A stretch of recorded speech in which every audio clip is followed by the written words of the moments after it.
Hello, Adam. It's great to see you, my friend. Hello, great to see you too. Yeah, so you are PsychedSubstance. I'm a huge fan of your channel. I've been watching it for how long have you been doing it now? It has been, I think, coming up on 11 years. It's been a long time. Yeah, you The, are one of I don't the know if the past 2 years counts because I've kind of just taken a giant break. So I don't know. I mean, you gotta, if you get burned out, I think it's totally healthy to step away for a bit. But yeah, I love your channel. I consider you one of the OGs of YouTube. And I really appreciate how you put your own health and safety on the line to educate us. So your channel is all about drug education, and you do these psychedelics, do these substances on camera for us to see. And I just really love how open and real and honest you are on camera. Like it seems very hard to manage being on camera and then doing the psychedelics or whatever drug you're doing. And it just like, I can't even imagine how you do that. I don't anymore. It was a lot easier before I had kids. Now that my kids are getting older, I find myself questioning, is this really what I want on the internet for people to see from me? Because it's like they're going to be able to search me up one day and see their dad doing drugs. And I'm not sure that that's exactly the image that I want to portray for my kids. So I've kind of taken a step back from that side of things for a while. Wow, I didn't even think about that. But yeah, maybe that's like the next step in your evolution is just to like completely let go of these videos because everything that's on the internet lives forever, and it's kind of freaky. But yeah, would Yeah, it would you does. actually take them down? I've taken so many down over the years. I could start like an entire website just based off the amount of videos that I've deleted. It bugs me how many videos I've deleted just from fear of YouTube giving me a strike, because as I've been on YouTube for 10 years, the guidelines progressively keep changing and changing. And what's weird is it's a retroactive effect. They will go back into videos from 10 years ago with the new guidelines that they've applied today. And then if you don't fit the new guidelines, you could get a strike for something that used to be okay. So it's very scary sometimes trying to stay afloat on something that's constantly changing what they deem. And sometimes they'll change things and then they'll go back and revise it later and change their mind on it. And it's like stuff that you've deleted now would be okay. It is, yeah, it's hard trying to keep up. So I've deleted so much stuff just trying to make sure that my channel doesn't, get in trouble for things that used to be okay that aren't anymore. But I've been using things like Patreon to upload some of the deleted things. So at least on Patreon, I don't have to worry about anything getting removed. Are you monetized? On YouTube, not every video. I can imagine. Yeah. There's a lot of Yeah. videos where it'll start off monetized, and then after a day, it loses monetization. And that's been very discouraging, like especially the ones that I put a lot of money into making, like the festival videos. I hire a film crew. They take ages to edit, and then they're almost all demonetized, and I don't even make back what I put in. So it is very demoralizing. Do they give you a specific reason why they're demonetizing it? They always say the same thing. I say it's educational content on drugs. They say it's not educational and it promotes whatever when they demonetize it. But it doesn't always make sense. I've had pure scientific videos that are demonetized for just, it seems like no reason. There's really no rhyme or reason or logic to their decisions sometimes. Huh. Is there like a certain disclaimer you have to say before a video on drugs starts? I used to use a disclaimer, but it stopped working. It doesn't seem Hmm. to matter now if you use a disclaimer or not. Because I was wondering before we get into this conversation, I was like, do we have to just say this video is just for educational purposes? We do not condone anything we're going to talk about. Like, do we have to say that? You don't have to say that, no. Not Okay. in a podcast format. I think it's fine. Well, in that case, everything we say is infallible and you got to go out and do it. I like So, your mustache, by the way. You can grow a real nice thick one. I'm envious. um, it's something I'm trying out. I don't know how long it's going to stay. This will be immortalized on YouTube forever. And when I'm, cleanly shaved in 10 years, I'll look back and be like, oh, at one point I had a mustache. Does yours get itchy? I have this problem. I keep plucking my mustache hairs out because it gets so itchy. Huh. It does. I think you got to get past that point where it stops being itchy eventually. But I'm giving myself bald spots because I can't stop plucking them out. It's like That's a really nervous funny. reaction. But anyway, what did you want to chat about? I'm actually curious what your interest is in psychedelics, because I've seen your channel over the years. I've seen how much you've grown. Your channel has gotten massive. I think that's amazing what you've done on YouTube. And I love the artistic approach, because I used to do artistic videos too, where I would do little clay things and I'd like explain a substance in a few minutes. I stopped doing that. But you've always stayed true to the theme of your channel. It hasn't really faltered or changed at all. And Oh, I don't know if your channel has really touched on psychedelics very much. I've seen it does a little bit, But what kind of personal interest do you have in the topic? That's a good question. I credit psychedelics with a big part of my like mind expansion, my curiosity. Like I feel like I've gotten so much more curious about everything since trying them, and but I haven't really experimented with too many things like you have. I've kind of dabbled a little bit. I've got my toes wet here and there, but I'd say mushrooms are my key interest. I've done maybe probably 6 videos about mushrooms, 1 video about LSD. But really those are the only 2 drugs that I've touched on. You know, I haven't really talked about ayahuasca or MDMA or the hard drugs. I've talked about like caffeine and things like that and alcohol, but I really admire your channel because you put your feet in the fire. Like I'm here on the sidelines. I'm very like peripheral. Like I'm sitting on the sidelines but you're in it. So I like to talk to people who are like really living their experiments. Yeah, I suppose so. I've experimented with more than psychedelics, though. I've touched on all classes of drugs, bar opioids, really. With the exception of Kratom, I've never explored that class, and I don't really have I've never had any intention to. With the exception of Kratom? Yeah, like I've explored Kratom. I had an issue with Kratom, but it's not really a traditional opioid. It kind of has like serotonergic effects. It has effects on the dopamine system. It's kind of acts as an SSRI in a way. It's not really a pure opioid. But I've never explored the class of opioids, but pretty much every other class I've dipped my toes in and tried. So I'd love to start with just talking about Kratom because it seems to be something that's just passed around casually, maybe at a music festival or people even doing work are like, oh, Kratom gives me energy. I've tried it once and it's totally legal, right? I did. Yeah, I had to redo some driver's training once, and I remember doing my driving test on Kratom, and it just helped me be so much more calm. It's like it didn't, in my head, it wasn't really a drug. It was just something that helped give me a bit more clarity and calm me down. But it was shown to me through years of using it. It definitely is a drug. So it's an opioid? It's a partial opioid agonist. I'm not too refreshed on the actual data on it. We could do a quick search and find out, but it's not a traditional opioid, no. It has effects on the opioid system in the brain, but it's not going to be a full-blown thing, something like, it's not going to be anywhere close to heroin. Okay, and opioids are a class of drug that plays on oxytocin, is that correct? I don't think they play on oxytocin, no. Oh, okay. For some reason, I was under the impression that like things like heroin are targeting oxytocin, and they're like love drugs. I don't know much about heroin, so I can't talk on something that I don't know much about. But I do know that, when you work out really hard, you get like a high from the endorphins. Okay. Endorphins are like your body's natural opioids. So every drug that has a chemical reaction in our body, it's because we have something naturally that we create in our system that uses those receptors. So natural opioids, again, would be endorphins from training, exercise. And then when you take something like Kratom, it's going to bind to the same receptors in your mind because you already have a natural chemical that your body creates that binds to those receptors. So that's kind of how it works. So it would just work on the opioid receptors. If it has like a cascading effect on oxytocin, I'm not too sure. Maybe it does. Again, I don't have much knowledge on opioids. Okay, yeah, same. I don't know much about opioids. I haven't covered them. So maybe we should get back to what we do know about. I know about Kratom, though. I was addicted to that for 8 years. Really? And like how severe was this addiction? So for the first 2 years, it was a very slow build, like, or I guess you could call it a slow burn, depending on how you want to look at it. It was like the first 2 years, I would take it a few times a week. It wasn't every day. And then after that, it kind of built up into, I could be remembering wrong. It could have just been the first year that was a few times a week. I don't know. This is 10 years are kind of blurry. But it built slow. And then it slowly turned into taking it once a day. And then if I missed a day, I would, like you could tell, like I would feel off, but it was just 1 dose a day.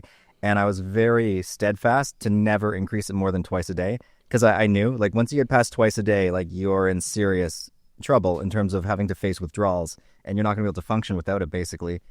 But I can't remember what happened. Probably just going through a lot of emotional stress in my life. Something happened where I broke my own rule and I started taking it twice a day. And then from there, it just turns into 3 times a day. And the more I would take it, the faster I found the withdrawals would come. It got to the point where within 3 hours of taking it, I'd start getting a runny nose. And it's like the only way to fix the runny nose was to take another tiny dose. So I'd backwards rationalized to myself, at least I'm taking small doses. I wouldn't take like 30 grams in a go. I'd take like 2 grams. But I'd take 2 grams and then a few hours later, 2 grams. And then I just keep doing that all day. So it got to the point where I was taking 10 to 13 small doses a day just to fend off the withdrawals. And it makes you feel like this. Like you go up for a second and then you drop. And then you've got to kind of like measure what you're doing in the day around the times that you're up. So it feels like everything's got a timer. You're like, okay, I have to edit this video, but in 30 minutes I'm going to drop. So I have to take a break and then wait for the Kratom to hit. Like it's a really horrible feeling.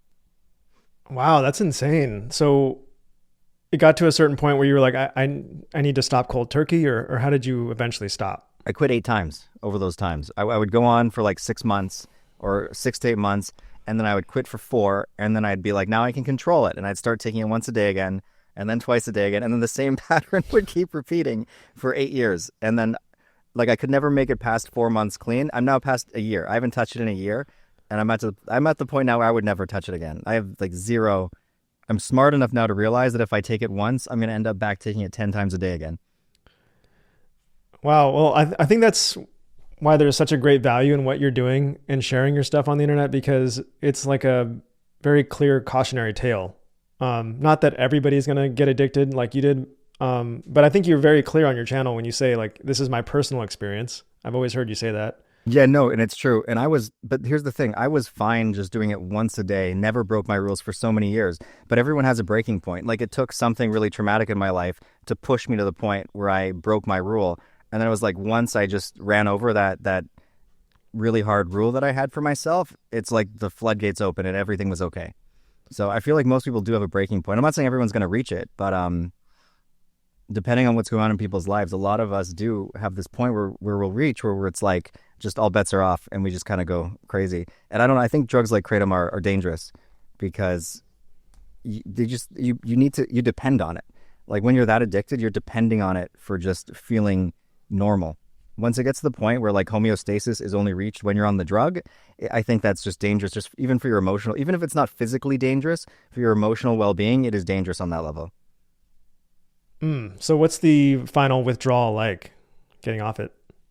Well, the withdrawals were awful, depending on how the withdrawal intensity increased, depending on how often you would take it. Not necessarily the dose. Like I found withdrawals from, say, taking 1 8-gram dose a day were not as bad as taking, say, 10 grams total in a day, but constantly throughout the day. So as the more frequent your use is, the worse the withdrawals are.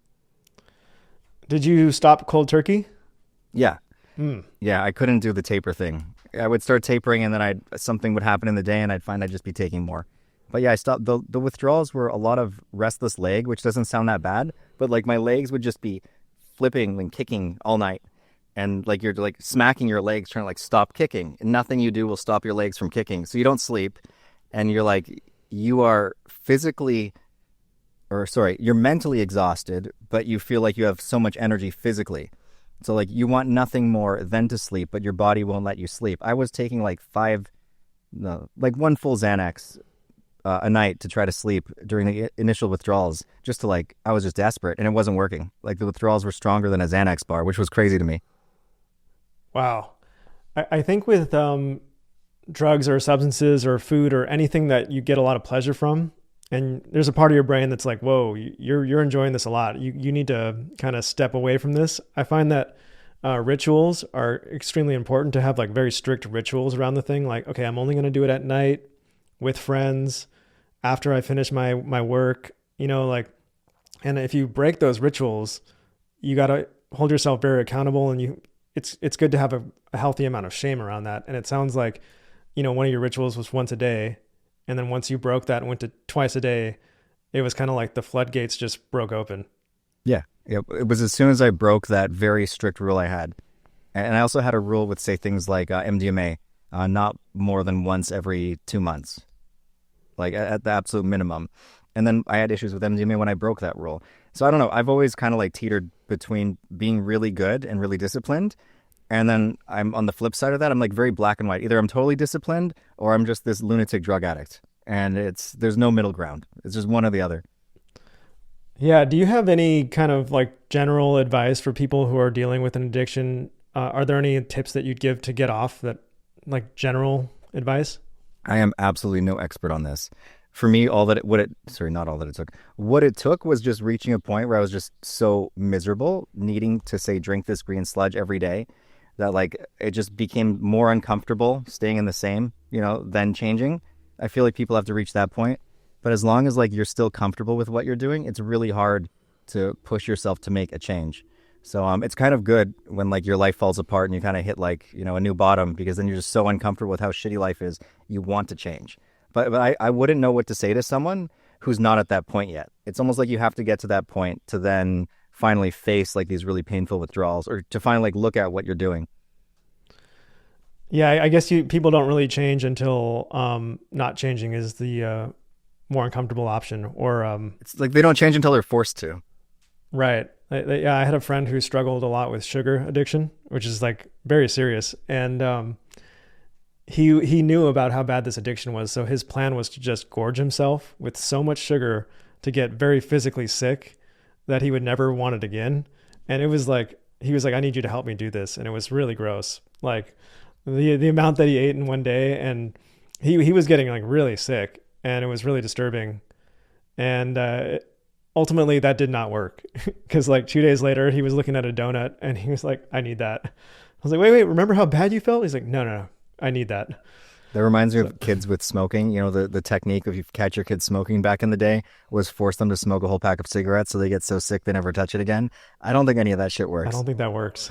No, that's funny. So I receive a lot of criticism online because they're like, Adam, you had all of these mind-opening psychedelic experiences, like you blast off to DMT realms, and you still find yourself addicted to like these just very base level drugs. Your ego should be, more evolved than that, which I find comical. I'm still a human. We're all still just humans experiencing our lives. Yeah, but I think that's what I love so much about your channel is you are human, you're vulnerable, you have faults, and so do we all. I mean, we're all guilty of many things, and nobody's perfect. So like, I don't want to watch some channel where some guy's like got everything measured out and he's got his rituals and he's doing everything perfectly by the book. Like that doesn't really interest me. Like what makes me drawn to your channel is that you're very raw and real, and you do make mistakes sometimes, but you're very open about it. Like for instance, you made a mistake on your video a few days ago about MDMA.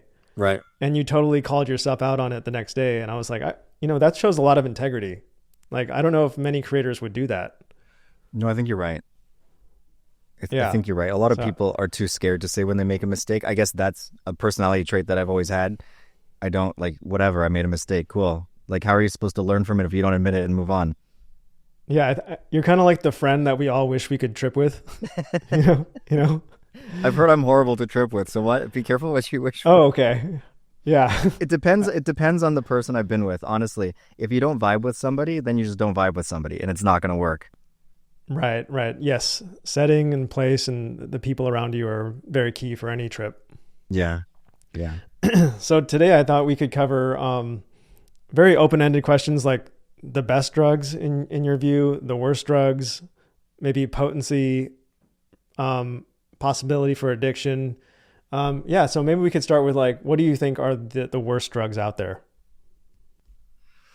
I think it's really subjective, because what I could consider a drug that has been beneficial to me, somebody else could say was their absolute worst drug. Like I could have this life-changing acid trip, and to somebody else that could have been the most horrifying drug they ever took because they took it in a bad setting with the wrong people. And to them, they're like, wow, that was the worst drug. So for me to say like what I think are the best drugs, it's just a very subjective thing. I want to default to saying anything that has a very high potential for abuse and anything that has a very low safety profile. So something that's going to cause an exponentially high amount of danger to your physical body or to your mental health or to those around you. And I don't even think I need to explain what drugs those are. Like we have this fentanyl crisis going on. Opioids have always been like really the number one culprit as one of the most dangerous drugs that you can do. And that's largely because the withdrawals are so horrible. Even being on a partial agonist, Kratom, the opioid side of the withdrawals were brutal. Like I was even on Kratom, I was sweating all night, like just dripping with sweat, shaking even. And I can't imagine how much worse that is on something like going through a heroin withdrawal. So I think I would measure the worst drugs just based on how addictive is it, how dangerous is it, and how difficult is it to actually get off it successfully. And like what percent of people who take it find themselves in a coffin because of it. So, I mean, we just go through like the classic list. Again, number one, I think would be opioids above all else. Then you drop down to things like meth. I had an ex-girlfriend who, before I met her, she was a coke addict. And when I met her, she was totally clean off all of this. And then after we separated, she went through a period of becoming a meth addict. So it seems like people, I guess the point I'm trying to make is certain people are drawn to certain substances. There's like the stimulant people. And then there's the opioid people. There's the alcohol people, of course. And then there's the polyuse people who are just will take anything they can to feel whatever feeling because they just hate feeling normal. But people generally stay in their lane. Like someone who's like a speed person might take opioids as they're kind of like waiting for finding speed. It's like a replacement, but they'd rather be on speed. But the dangerous drugs are the ones that get you into this never-ending cycle where you need to be on a drug constantly to feel normal. So anything with high addictive potential is going to turn you, I think, into a poly drug user no matter what. So that, again, opioids, going down to things like meth. The story of my ex-girlfriend, so I'm all over the place. I took a microdose before we started filming, and my brain is just kind of like, blah. I'm not used to microdosing lately. No, I think that's very appropriate for this conversation. I have this necklace with mushrooms in it that I made, and I was like, I haven't worn this in a long time, but this is the time to wear it. Yeah, I took, I think, 15 micrograms, so very small. Microdose. I used to microdose up to like, when I was doing it daily, I actually got to the point I needed half a tab to even feel the microdose. But that's when it's like, you're like, I need to take a break. You should not be taking half a tab of acid a day. That was a little too much, admittedly. Well, I feel honored that you would microdose for this conversation because, you know, if we just did this completely sober, I'd be like, oh, I wasn't worthy for, you know, something. But it's making my ADHD like on fire. So like I'm trying to like stay on track. So if I venture too far off topic, I will bring it back eventually. I do find that microdosing acid helps with ADHD slightly, but it also can exacerbate it, especially like as you're noticing the effects. But anyway, trying to tie this back in. So what I learned from her was I guess just that everybody has their own drug of choice. And then I went to an NA meeting to see what that was like. And that was brought to my knowledge too. What I'm curious about is why are some people drawn to stimulants and some people drawn to other drugs? I'm not quite sure on the answer to this, but the dangerous ones, yeah, I think I covered it. Anything that is going to eventually hurt you in your life. So it could even be things like microdosing. Like maybe microdosing is your escape, and microdosing then leads you to wanting to get high on other drugs later on in the day. That would mean that was dangerous. So it really is just a personal thing. See, what you're saying is sending light bulbs off in my mind because I'm always thinking about things in a very visual sense. So what I would draw if I was to illustrate your words here would be a lock and a key. And everybody's a unique lock, and everybody has certain keys that kind of like pick their lock or become their thing. Right. So if you happen to find yourself with the right key for the right and bunny ears, meaning like the wrong one, like maybe you're somebody who should never touch meth.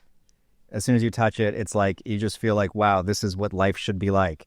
And then just because that's the whole thing, you do it once, then you're stuck doing it forever. That is kind of true for some drugs. That was like me with MDMA. Like when I tried MDMA, it was like, wow, I found the right lock. And I felt amazing. And then I ended up doing way too much MDMA because I thought it was just the most incredible feeling on the planet. But yeah, it's interesting how some of us are drawn to certain things. Because I remember trying to introduce other people to MDMA and they were like, this isn't that good. And in my head, I'm like, are you crazy? This is the best feeling I've ever felt in my whole life. It's not that good. What is fucking wrong with you? Yeah, wow. I totally agree. And you just made a big video about MDMA and you've kind of come around full circle on it. I can't touch that anymore. It actually does nothing to me. It makes me tired. Like, I feel like I've burnt my brain and damaged it so much over the years just from my own addictive like endeavors. Like being addicted to Kratom, I actually think caused some long-lasting damage because it does affect the serotonin system. It affects dopamine. After that, it actually took 8 months. So I've been clean from it for a year, but I swear it took 8 months until I started feeling completely better again. It was very slow. And that's the other thing with these drugs is recovery. Like you think that once the withdrawals are over, you're recovered. The withdrawals might be 2 weeks, but then you don't really feel recovered for a year. It takes a lot. It makes sense why people stay in the addiction because who wants to wait a fucking year to feel normal when you can just take a dose of green sludge and feel good again? Green sludge. Yeah. Yeah. So things like MDMA, I think part of why I'm done with it is because I've done all these other drugs that have damaged my brain in myriad of ways. And now MDMA just doesn't have the same shit to work with anymore. It's like all these drugs, they're kind of like instruction manuals to your brain. Like, it's not like the MDMA gives your brain anything. It's instructing your brain to flood itself full of serotonin. It's saying, release this dopamine. It's saying, release some oxytocin, tickle that so that they start feeling more lovey and bonded to people. It works on NMDA, forget what they're called as well. That's NMDA channels are what things like ketamine work through, I believe. Not the most knowledgeable about ketamine, but MDMA has like, it's this vast instruction manual telling your brain to release and modulate all these different things. But if you don't have the things already in your head, it doesn't have shit to work with. It's like, so release the dopamine. Oh, fuck, his dopamine's fried. What are we going to do? There's no dopamine to let out. So then it's like the drug just doesn't feel like it should anymore. I guess that's why people are always chasing that first high on MDMA, because that first one, their brain was just like an ocean full of all these love chemicals. And then they kind of drained out some of that ocean. And then, if they keep going back to that same source, eventually there's nothing left in the tub. Yeah, exactly. There's nothing. If it was a bathtub full of hot water, either the water has been poisoned now or it's like been completely drained out. Like you're not getting the same effect anymore, which is, I guess that's just how our brains work. And things like serotonin, I was trying to show in that picture that when monkeys had binge-like behavior, again, what I failed in the first video was to explain that was the result of binge-like behavior, not just one dose. And the caveat here is a lot of people who take MDMA, especially people in the UK, depending on like your background, they binge. They'll binge for like 3 days. If you go to a festival, there are people every day of the festival on MDMA all day, and they're binging for 3 days. So I'm hard pressed to think that their brains would look far different than those monkeys who are also binging. And it looks like when you have binge-like behavior, which again, a lot of like people in the rave scene do, it can take years and years to replenish the serotonin fully. It far surpasses the initial understanding that it takes about 2 to 3 months. So like how long it takes to recover something like serotonin depends on how much you abused said compound. And does the brain eventually heal though after a certain period of time? I think they are still arguing whether it is permanent damage or whether it will fully heal. I don't think it is proven completely either way. A lot of people want to believe that it fully heals, but I mean, how come MDMA doesn't feel good to me anymore if it fully heals?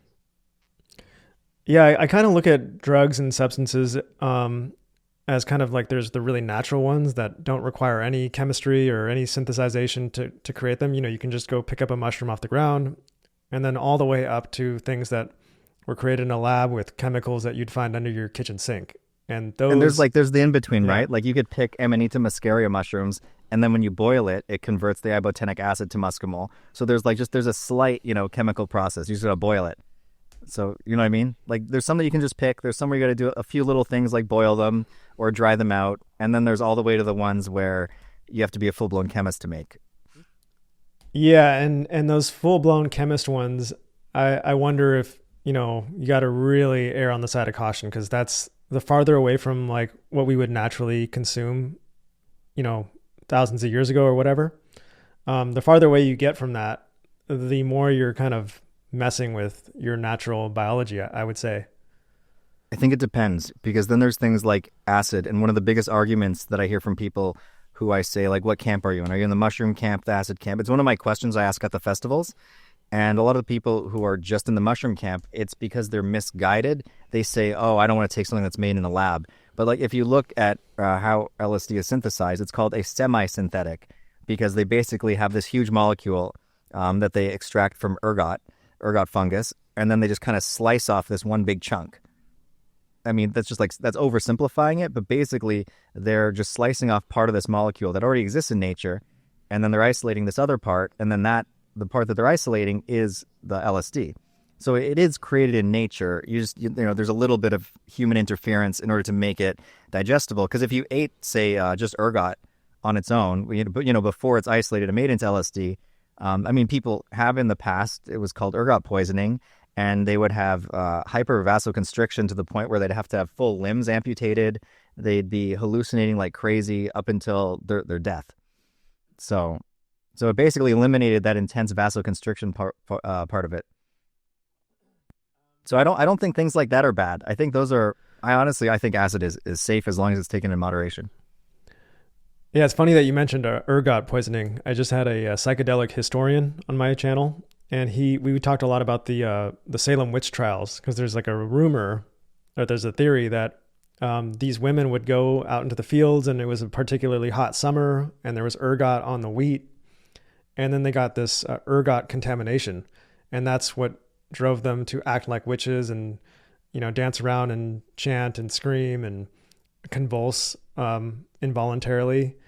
And there's a theory that ergot is to blame for the witch-like behavior, but this psychedelic historian debunked that myth, because he said we don't really see evidence of ergot poisoning. Like there's a very distinct, like what you're saying, limbs are getting amputated.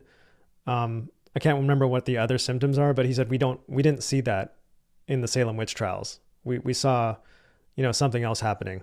Yeah, they would have, the number one thing would be extreme vasoconstriction. I believe that's one of the top reasons for death from ergot poisoning. So if they weren't getting limbs amputated, then it probably wasn't ergot poisoning. Nonetheless, I mean, there's so many odd rumors about how psychedelics have like altered history, and they kind of they catch fire in the realm in the psychedelic communities. Like we've got the stoned ape theory, which I like. What's the other lot. one? Is it Soma? What's that one that's like that elixir? Oh yes, the Eleusinian mysteries.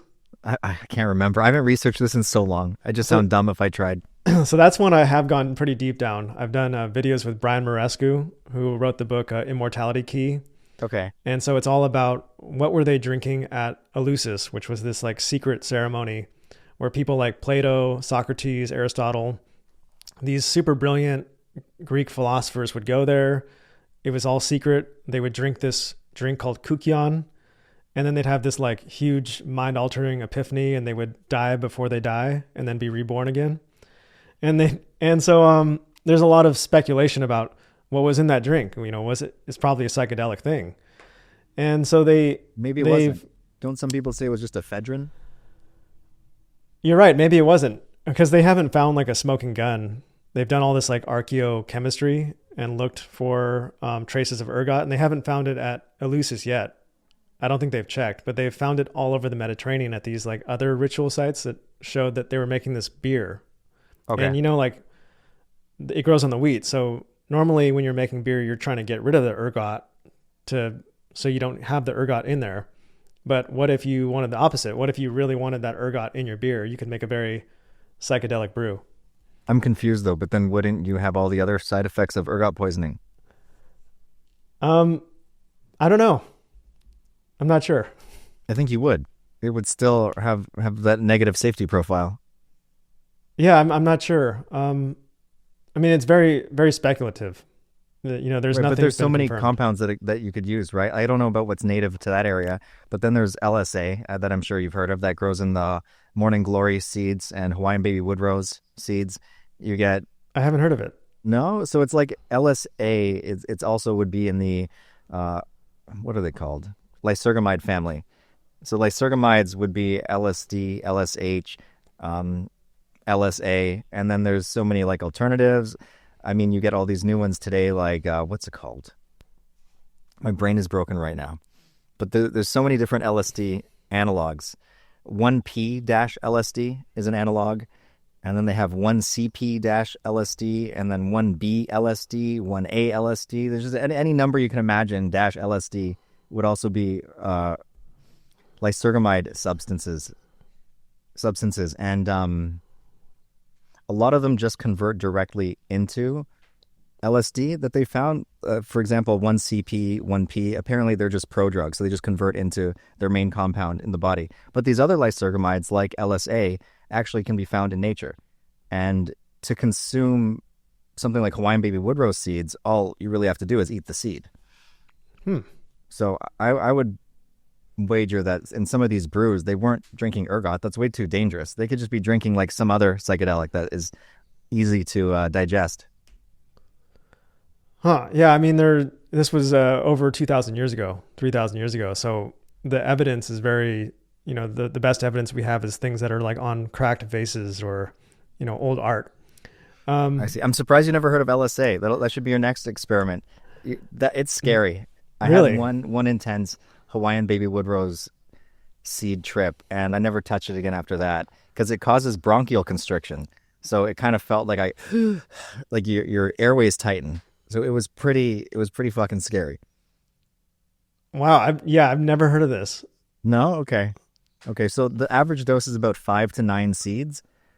I was an idiot and I did an extraction of 25 seeds. So I didn't just eat the seeds. I did an acetone extraction, which is really simple. You just crush the seeds and then you pour acetone over top of it, strain it, right? Like you mix it all up, shake it, mix it, strain it, do that 3 times.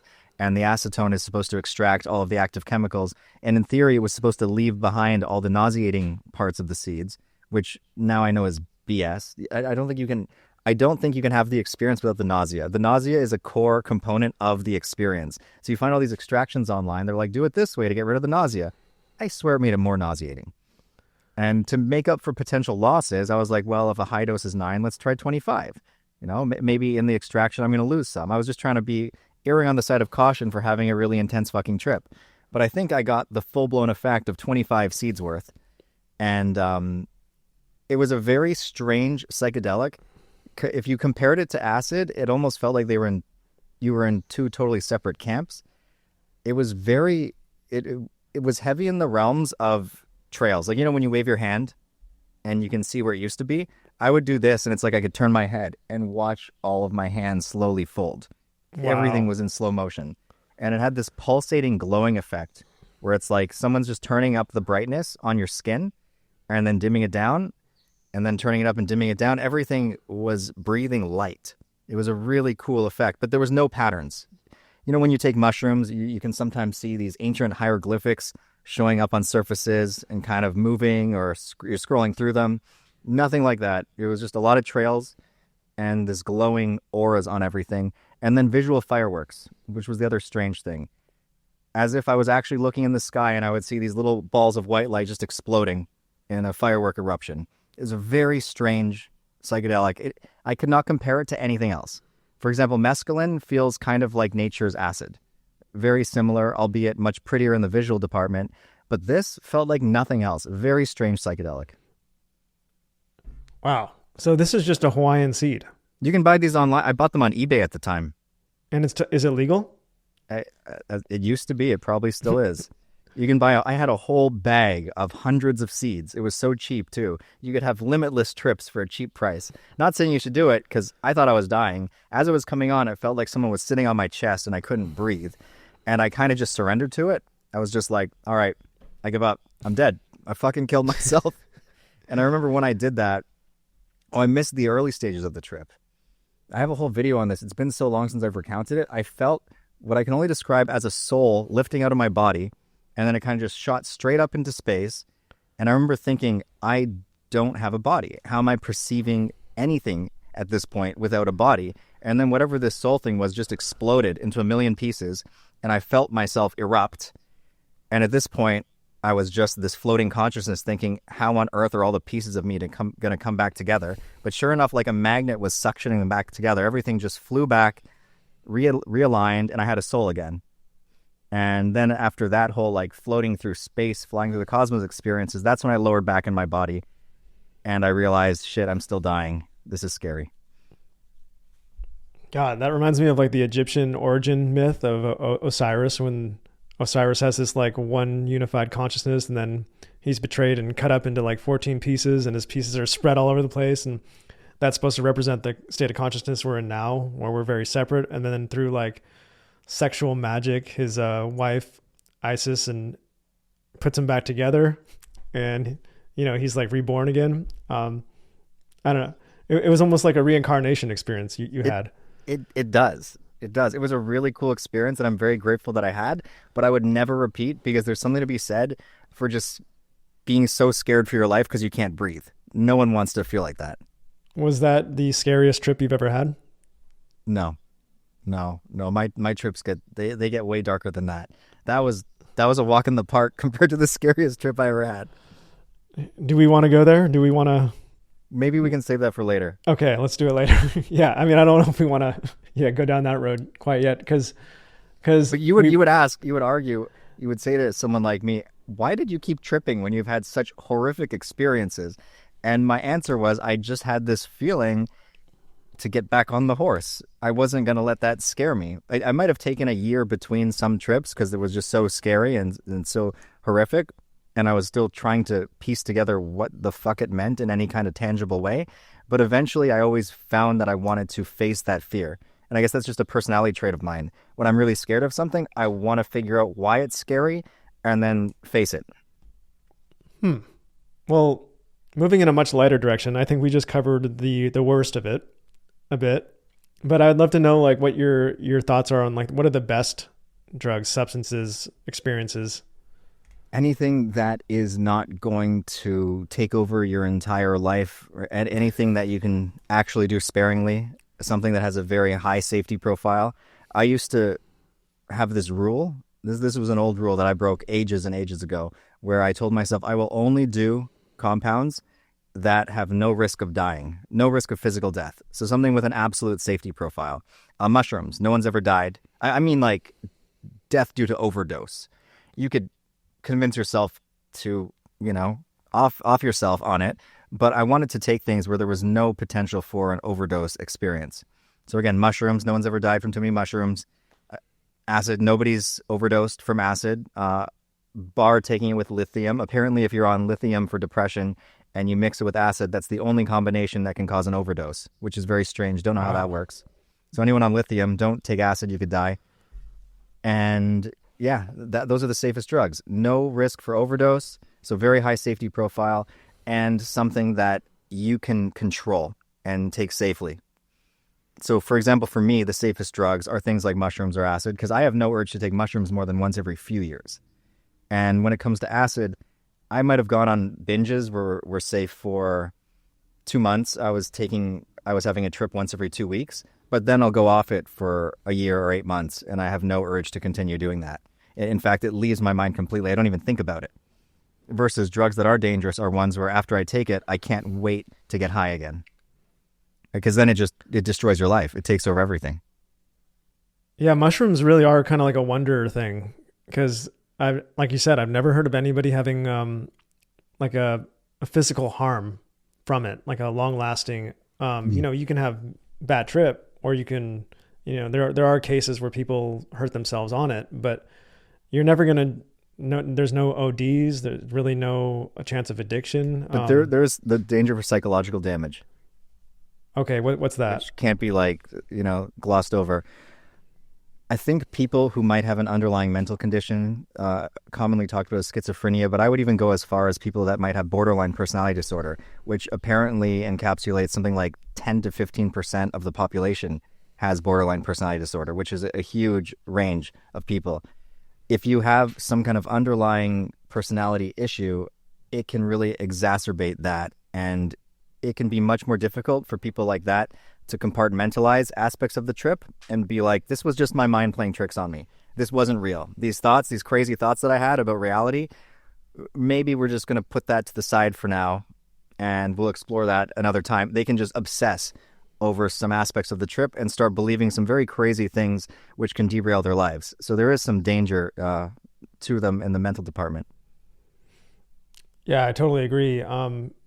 It seems like some people have this underlying, they're like a bomb waiting to go off, and that acid or that substance is that lighter that just kind of unleashes this huge well of something underneath. And, well, it's true. And then they find themselves in a mental hospital for months sometimes after one trip. Like, that does happen. I just don't want to gloss over it and make it seem like these are the safest things on earth. You really do have to have the mental constitution to handle it. And I've been through the ringer, and I've doubted my own constitution at times. So, yeah, I've seen it firsthand. I had a friend take acid, and he just went off the deep end. And to this day, I don't even know if he's really back. I've kind of lost touch with him, but I saw him go completely insane, and he did have to go to. He was very spontaneous. He took it in the morning by himself. He got a hold of some, and then he was like running around the city, without a clothes on, covered in dirt, Oh screaming. no. And, they put him in an institution. Oh no. And he's never been the same since that. So, they're got to keep that in mind. Yeah, but I guess the next question, the follow-up question would be, how can you assess if that's going to happen to you? And sometimes people aren't really honest enough with themselves to have the capacity to pre-assess these very important aspects of what could happen if they have a bad trip. And sometimes people fall into this camp where they have nothing but good trips for years. I've talked to them at festivals. I'll say, tell me about your worst acid trip. And they'll come back at me, well, I've never had a bad one. And I just want to warn them not to try to, what's it called, jinx it for you. Not to implant this idea into your head that's going to create a bad trip later, but there's always the potential that something could go wrong. And sometimes people who have never had a bad trip, they get overconfident and cocky, and then they'll do too much one day, putting them in a bad trip. And then those are the people who will never touch a psychedelic again. I find it's the people who have nothing but good trips. Then one bad one often scares them away forever, or, something worse. So you always just want to be cautious. Yeah, I'm curious to hear what you've learned from your time at the music festivals, because one thing I'm very concerned about is people mixing all these things together. Dude, I'll be there next week. I'm honestly, this sounds horrible. I'm not looking forward to it. Oh my God. This is next week. I have so much to do before then. Totally off topic, but I have a million things to do. Assuming I get everything I have to do done, then maybe I can enjoy it. But I'm done with interviews. It's been how many years? I've been interviewing people, asking them what drugs they're on for 8 years. I'm so done with it.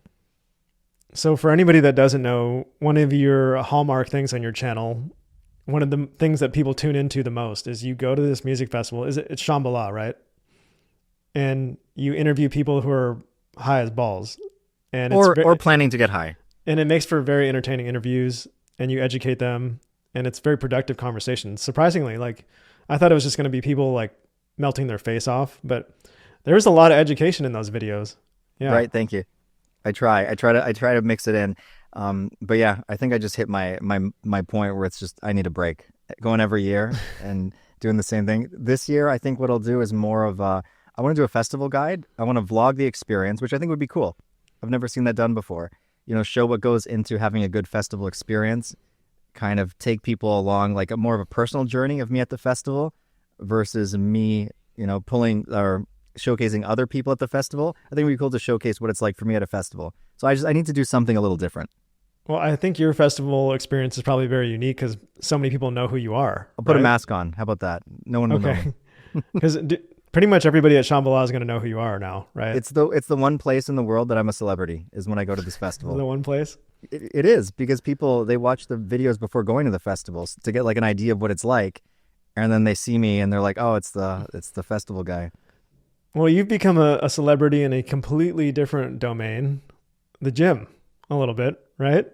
No. I mean, I've heard your name, you've been talked about by a lot of fitness channels now because. Really? Yeah, more plates, more dates. Right. Well, I met him. He's a friend of mine.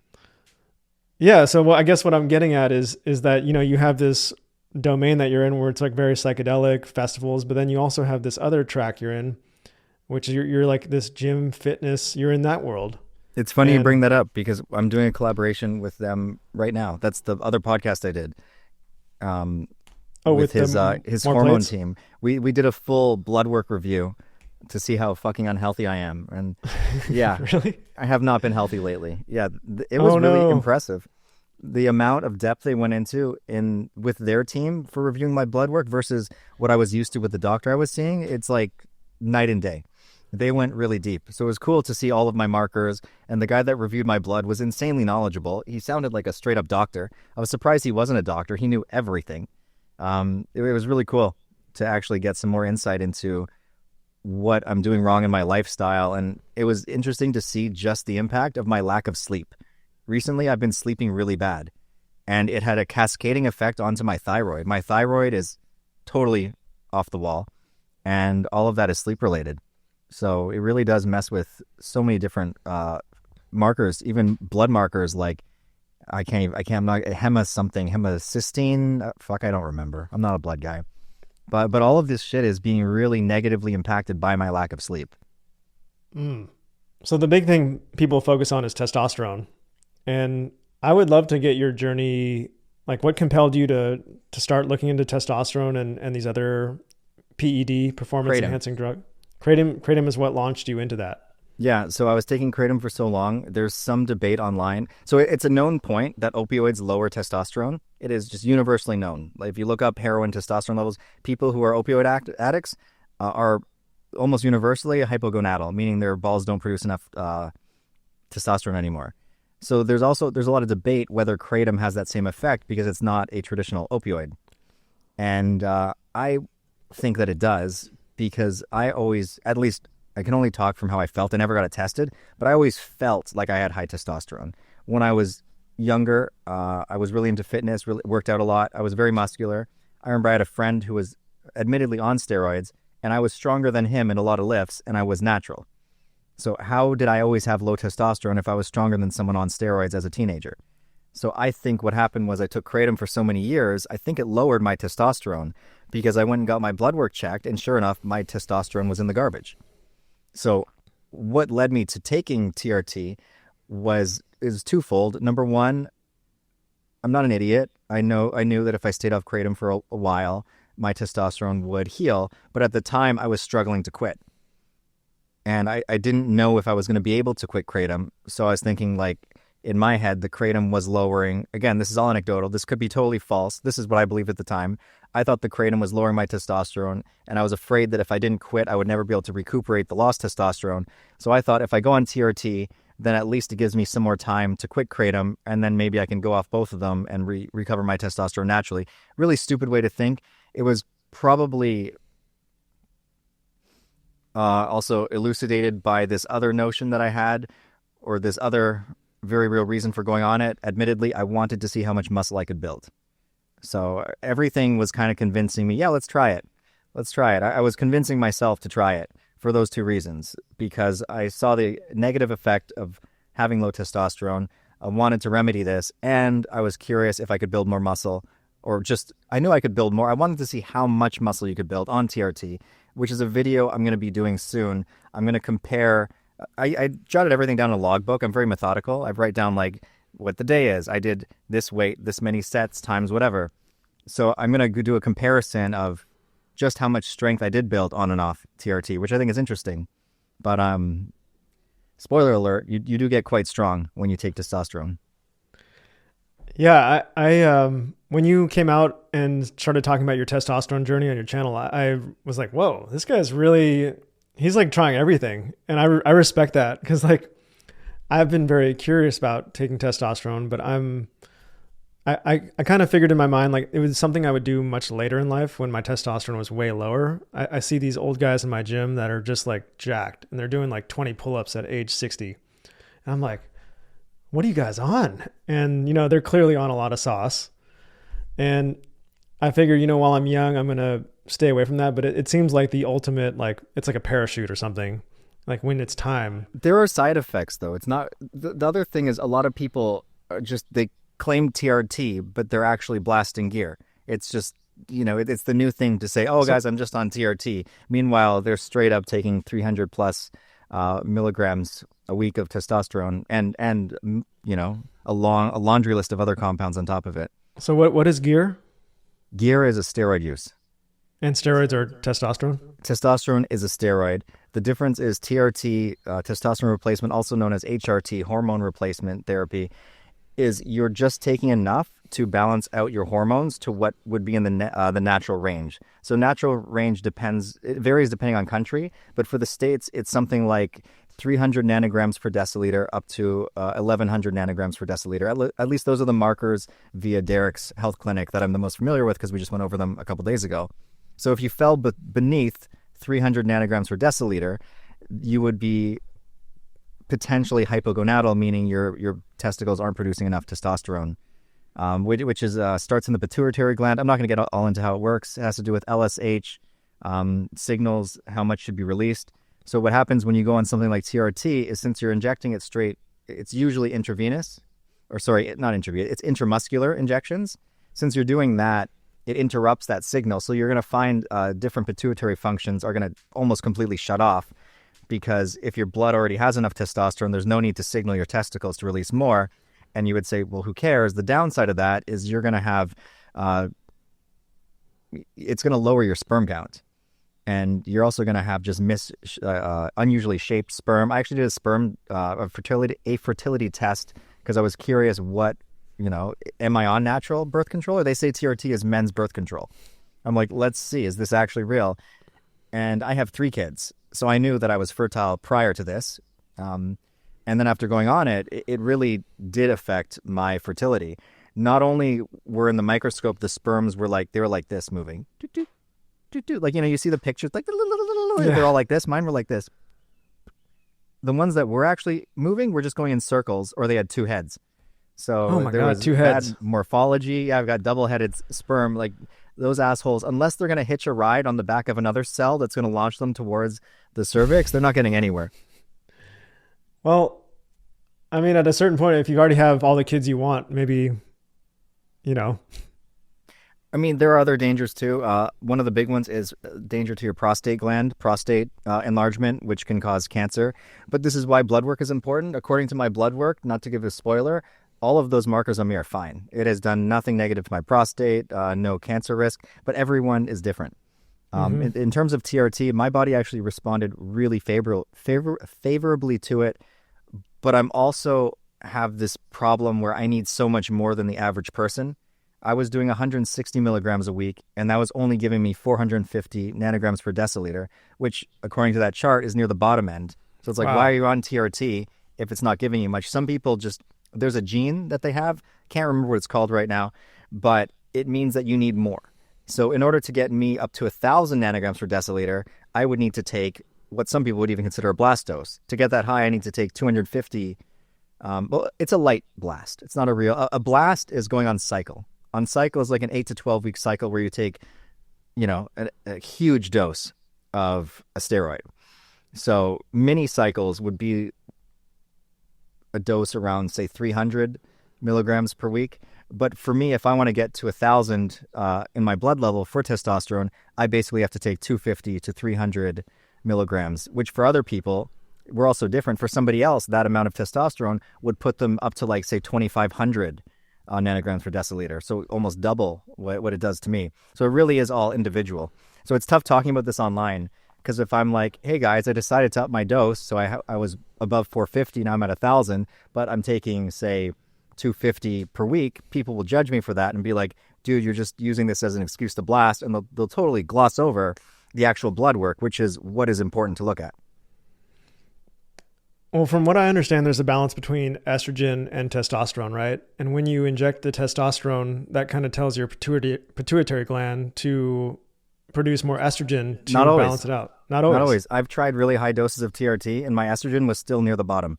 Some people just don't convert estrogen the same as others. So, I mean, I'm lucky in that regard. I've never had a high estrogen, even from higher doses. Huh. Because Other people have to go on AIs, an aromatase inhibitor, to control their estrogen because their estrogen goes so high.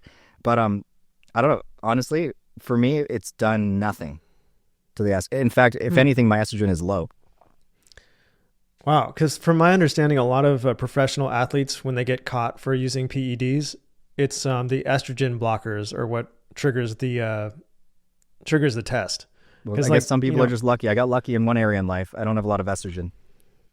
That's good. Yeah. I mean, I think you'll never know. You could be the same. Everyone reacts. So I always talk about this on my channel, even to psychedelics. Everybody has their own unique reaction to every substance. Because there's the very famous scene in Fight Club in the very beginning where he meets up with an ex-bodybuilder, and this guy has giant breasts now, and he's very emotional, and he's crying all the time. And they say, oh, it's because his estrogen, after he got off testosterone, his estrogen compensated immensely for it, and now he's very over-feminized. And is that like a concern for, if you take testosterone, are you kind of like on it for life? When you start taking replacement doses, it's different than a steroid blast cycle, because a blast goes for 8 to 12 weeks, and then you get off it for, say, ideally at least 2 months, but some people don't do that. But TRT differs in the area where you take it every day or once a week, depending on your dose schedule, for the rest of your life. you can get off it, but then you have to do post-cycle therapy, like a PCT, to help mitigate the negative symptoms. And people, I forget what it's called. It's on the tip of my tongue. But there are substances that you can take that will trigger your testicles to start working faster, so you're not in distress waiting so long for them to start working, and then you can wean off of that. But it's really just like it's like a stepping down a step to slowly recover. It takes some effort to recover if you want to get off TRT. Yeah, I think there's some concerning trends because when I was little, steroids were very rare, or when I was younger, and now it seems like you step into any gym and there's guys that are clearly on it. You know, when I went into my gym for the first time, a guy sat next to me on the exercise bike and he kind of was like, "Hey, how's it going, man?" I'm like, "Hey." He's like, "You got everything you need?" I'm like, "Yeah, I'm good." He's like, Really?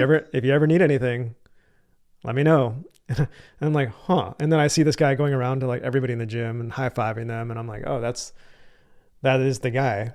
And That's strange. I would think you buy it online. yeah, most likely.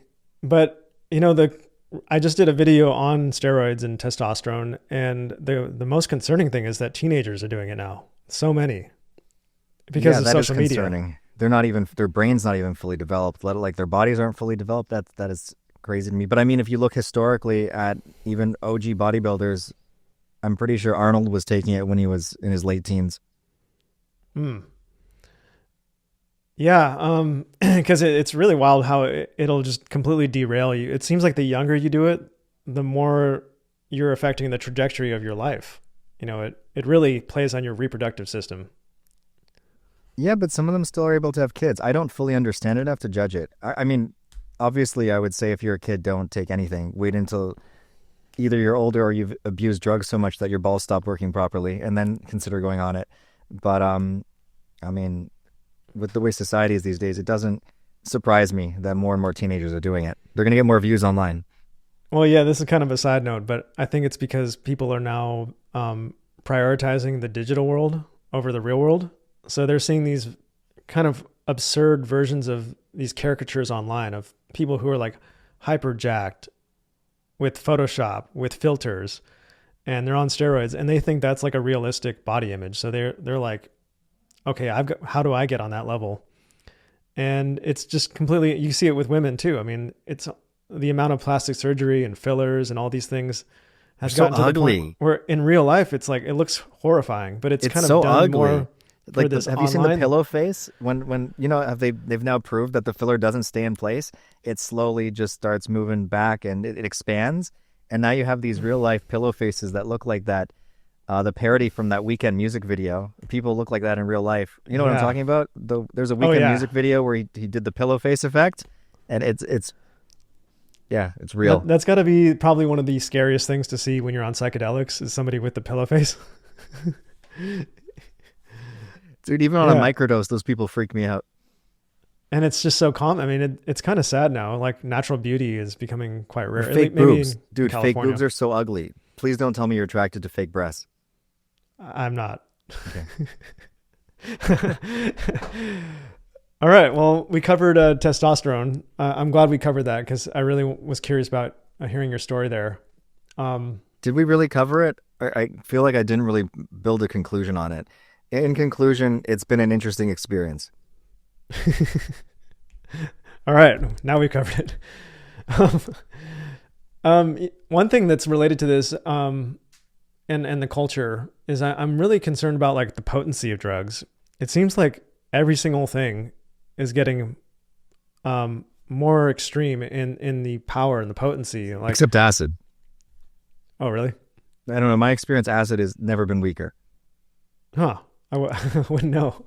But maybe that's true. I mean, you hear about the 60s and people are just, that was like the golden age of LSD. Yeah, the average dose back then was 250 to 350. Now it's 100. That is the standard dose is 100 micrograms, and it's rarely actually 100. It's very disappointing. Why do you think that is? People are cheap. That's probably it. Okay, yeah. I mean, I guess it comes down to like business.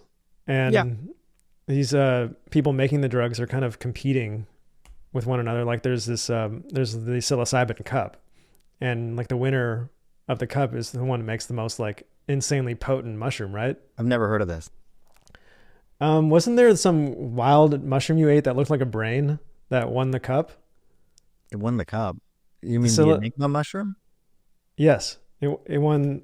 I'm pretty sure there's like a psilocybin cup. Okay, Should I look this I'm up? not too in tune Okay. with what goes on in the psychedelic world. All right. Well, I guess my point is that in almost every realm, it seems like cannabis has gotten. You hear about people. I could smoke a whole joint in the '80s and I was fine, and now it's like I eat like the tiniest crumb of a gummy bear and I'm like on the floor for 2 days. Well, but that's for different reasons. You metabolize it differently when it's ingested orally. I'm sure you know this. It actually turns into a slightly different chemical in your body. Can't remember what it's called right now, but it changes the trip. Right. Yes.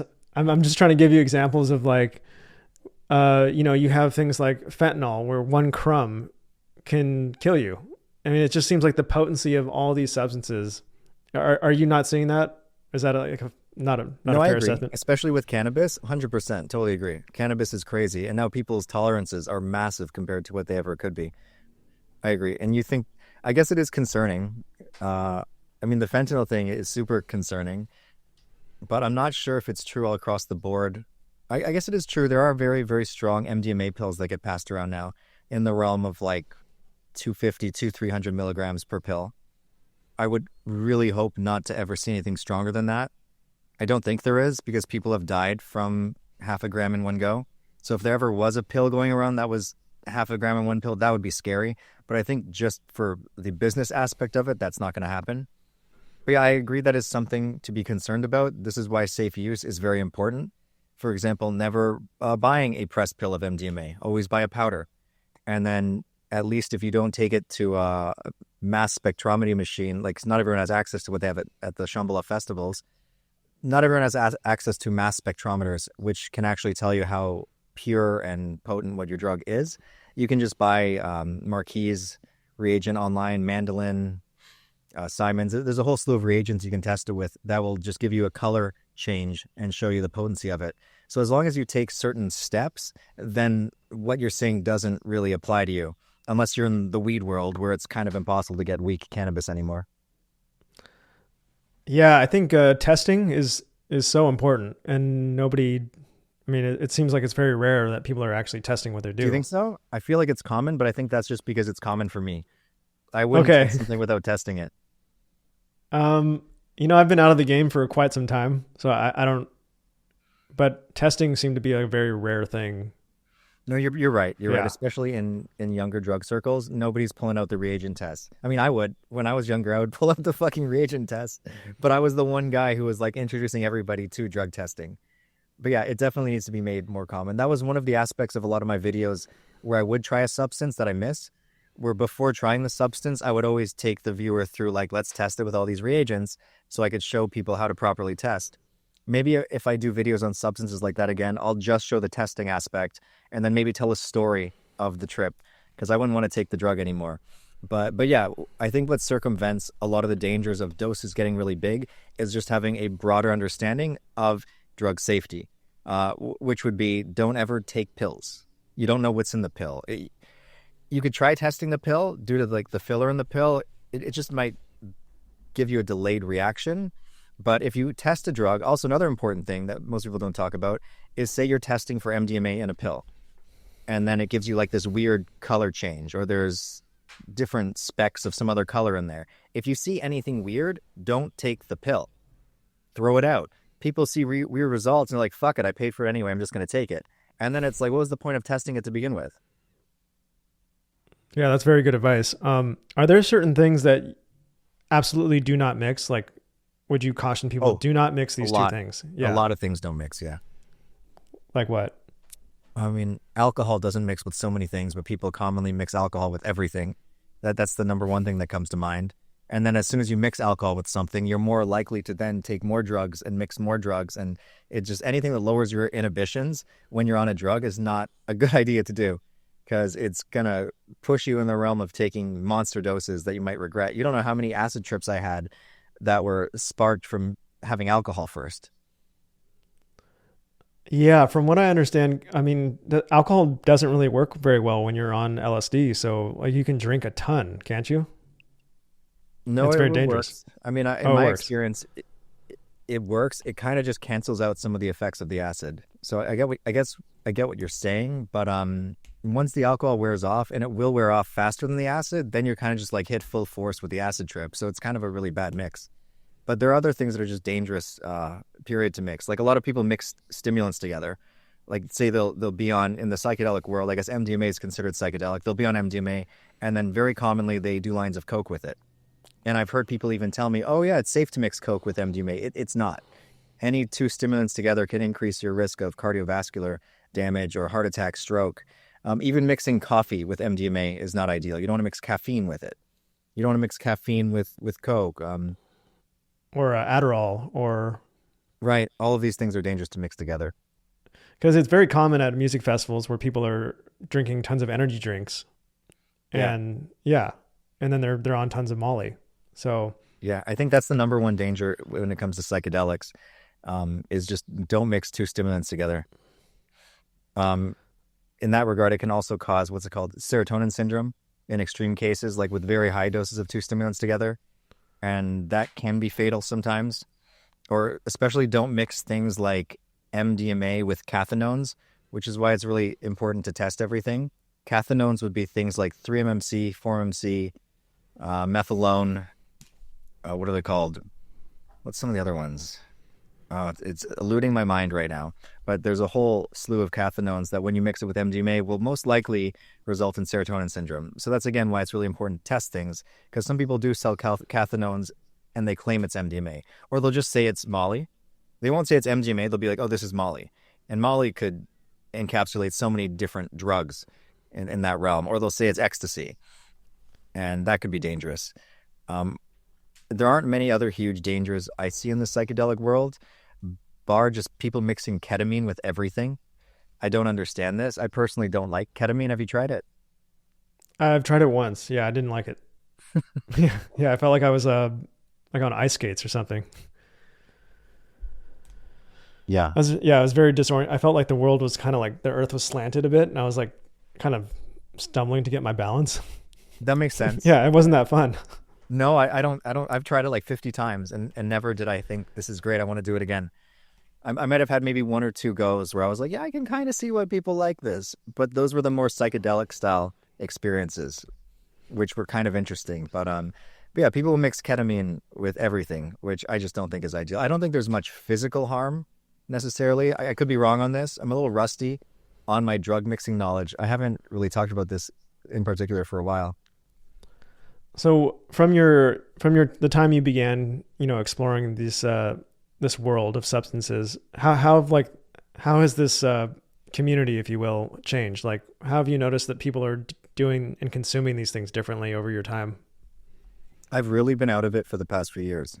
So I feel like I can't speak on the past few years because I've been going through a lot of personal struggles and I haven't even really been making videos for the past few years very much. But like if we can zoom out and just like, preface it with that, um, the biggest change I think I can see is just when I started making the videos, psychedelics weren't, it was more taboo. Now more and more people are open to it, which is really cool. It's neat to see that shift. For example, when I started making videos, friends said to me, Adam, don't do this. You're going to ruin your future. You should not talk about your drug experiences and make it public. But now you see so many people doing the exact same thing. And you see all these documentaries coming out about the mushrooms possibly causing neurogenesis. You're starting to see people talking about more of the benefits of these things versus just this fear-mongering negative effect like you saw back in the 70s or whatever. It's really neat to see people taking a more educated approach to it versus just being scared of what they don't know. So I think there's so much more education on psychedelics, and because there's more education, people understand, they have a better idea of how to do things safely. So I think you have less instances of people just diving headfirst into the deep end, unless of course they're a teenager, and then arrogance really does take over. But as long as people, I think, approach psychedelics from a mature adult standpoint, it's easier now than ever to know what to do. and to be safe about it and to just understand some very basic principles that not everyone knew before, like set and setting. It's kind of universally known now to don't take, say, magic mushrooms in a fucking club. I mean, people still do it, but people have better access now to the knowledge that they need to have access to have better trips. So that's changed a lot. I love how this has come kind of full circle, where people like you and other pro psychedelic people were very much like promoting it maybe 15 years ago or 10 years ago. And they're like, come on, guys, this is like something you all need to know about. This is awesome. And now we've come to a point where people like you and me are saying, whoa, like you got to be ready for it. You got to know this and that before. Like there's side effects here. Like the people that were promoting it so much 10 years ago are now probably the main ones that are like, whoa, like easy, don't just. Who else? I'm curious. Who else has taken this stance? Well, I'm mainly talking about myself. I just did a video. So I've done many videos promoting psychedelics and saying, oh, it can cure PTSD, trauma. It can help with addictions, all these things. But I recently did a video about how you must be careful of unearned wisdom. This is something Carl Jung talked about, and he was a little bit hard on psychedelics. He criticized them because people would use them as like a shortcut to enlightenment. But it doesn't stick. That's the thing. It's right. Like someone's putting this sticky note on you of enlightenment, but it doesn't have the best adhesive. It's just going to fall off. Or it attaches to the ego. And these people get a very inflated ego, and they think that that's not enlightenment. Right to be a cult leader or, preach at other people. And Carl Jung said without the proper grounding, psychedelics can be very destabilizing. And I totally agree with that. Yeah, they caused a lot of destabilization in my life at times, a lot of unnecessary fears at times. They caused me to have some long bouts of paranoia about things that I came to realize later it just wasn't necessary to be scared about. So yeah, there's that really strong aspect of them where you have to be ready for sure for what they have to show you. And it's really hard to say that you're ready, especially if your readiness is birthed from an egoic standpoint. So yeah, it's I guess the question would be, how do you know when you're ready for the wisdom that psychedelics has to share with you? And does anybody ever really know when they're ready? I don't know. That's a great question, because like if you zoom out in the grand scheme of things, that destabilization could be exactly what you needed. Because later down the road, you're like, wow, thank God I hit rock bottom, because that was the best thing for me. It made me really humble. It made me see things clearly. So, nothing, I think Shakespeare said nothing is good or bad. It's ourselves that make it so, or. I agree. The spiritual side of that would saying everything is saying everything is just vibrational energy. And either something is sort of high energy vibration or low energy vibration. I'm not sure if I buy that completely, but it kind of does line up with there's no good or bad. It's just... Right. But I try to be very careful of like relativism, just making everything relative. Oh, like somebody smashed into my car. It's all good, nothing's bad. This is ultimately good for me. Like, no, like there's certainly things that are worth fighting for, and there's certainly good and evil, and there's... I think you need to make your stand on some things, but let a lot of other things slide. Like, I feel like little things when they go wrong, you're like, all right, you know what? That's water under the bridge, teach their own, whatever. But then, you pick a few things that you really care about, that you're willing to die for. And those are the things that, you don't compromise on. But you can only do that with like two things, right? Yeah, you got to be careful with that. I went a little too You said the car story. Someone stole my truck, and I went crazy. I remember this story. Yeah. I mean, I actually, I'd love to hear the story again. The truck story? Yeah. I bought a new truck. I had it for 2 months. I was sleeping. It was 3 a.m. and I was having this really bad dream. And you could almost say that this was sleep apnea, or the starting of it. I don't have sleep apnea, which is strange. But in my dream, I couldn't breathe. I was struggling to breathe. And then there was this voice that came over me and said, if you don't wake up now, you'll never catch your breath. And it was really trippy. So I wake up, and my girlfriend was sitting beside me. And so actually she was patting me to wake me up because she noticed she was still up. It was 3 a.m. and I was choking. And she wakes me up, and I was like, oh, I had the craziest dream. And then 3 seconds later, you hear, it was a really loud truck. You hear my truck starting outside. And I was too enamored with my dream to really take notice of the truck. And she says, Adam, was that your truck? And I lunged out of bed. ran to the window, looked outside, and sure enough, I've got a very long driveway. I see my big black truck slowly sliding down the driveway. I'm like, what the fuck? I had my keys. No one had my keys. So I went to run outside. I was sleeping naked. And then I was like, fuck, I better put some pants on. So ran back. I shouldn't have put my pants on. I should have ran out there just with my dick waving in the wind because I would have caught them. And I did catch them because you have to go slow to my driveway. It's not perfectly straight and it's long and there's trees on either side. So they had to finagle their way out. So I caught them at the end of the driveway. I don't think they saw me because I feel like if they saw me, they would have taken better care to take a safer route to whatever shipping container they were bringing it to, because I was just screaming, hey, like this half naked guy. I was screaming as I was running. It was raining. I slipped and fell a few times. I cut up my feet. It wasn't a fun race for me, but I chased them all the way down the road until they made a right. So at least I saw where they were going. I ran back. A girlfriend was on the phone with the police. I don't know if you've been in these situations. You're so worked up. I couldn't remember my license plate number. I remember I was going through my phone trying to find a picture of the truck so I could give them the fucking license plate number. Granted, I only had it for less than 2 months, so maybe fair enough. But I told them where it was going, and then they said, just sit tight. Police will be on their way. Went outside. I was so pissed. No one, I'm thinking, how the fuck did they even steal it to begin with? Police come, and as they're getting out of their cruiser and walking up to me, they get a call. And oh, they got your truck.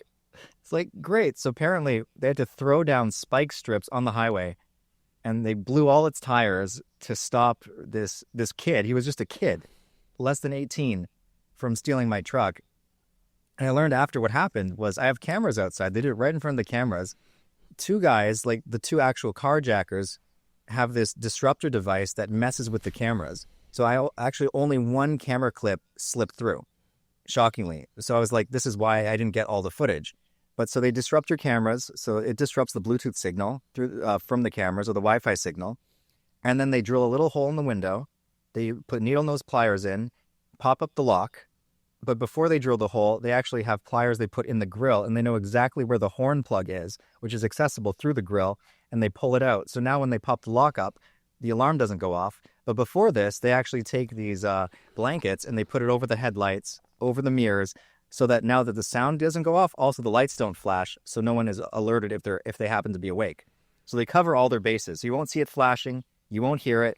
Then they plug a device into your OBD2 port, and it's the same device that dealers use, and they program a brand new key. They come with a blank key, plug this device into the computer, program their key, and then they drove away as if it's their own.